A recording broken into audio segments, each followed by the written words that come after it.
दुश्मन को जान कहते हैं,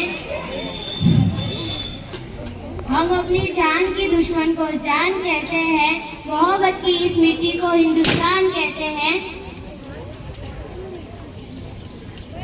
जो दुनिया में दिखाई दे उसे कहते हैं खामोशी, जो आंखों में दिखाई दे उसे तूफान कहते हैं।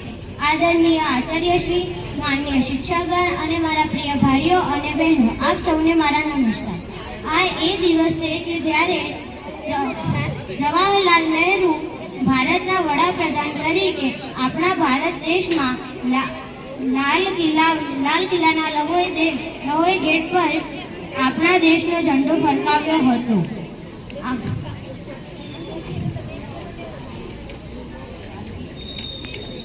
देश पर 200 वर्ष જેટલું શાસન બ્રિટિશ શાસને કરેલું।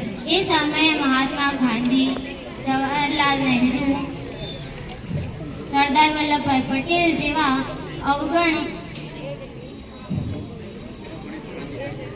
અવગણિત ક્રાંતિકારીઓએ પોતાનું બલિદાન આપ્યું, પરંતુ આજના સમયમાં વ્યક્તિ પોતાનું કામ પૂરી નિષ્ઠાથી, સચ્ચાઈથી, ઈમાનદારીથી કરે તે સાચી દેશભક્તિ છે। આઝાદીના સમય પછી ભારત દેશે બહુ જ પ્રગતિ કરી છે, પરંતુ આજે પણ આપણે ઘણી સમસ્યાઓથી પીડાઈએ છીએ, જેમ કે ભ્રષ્ટાચાર, વસ્તી વધારો, ભૂખમરો અને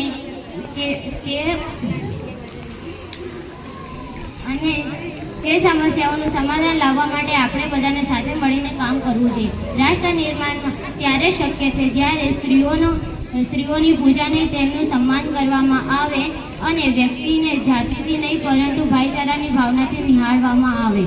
અસ્તુ।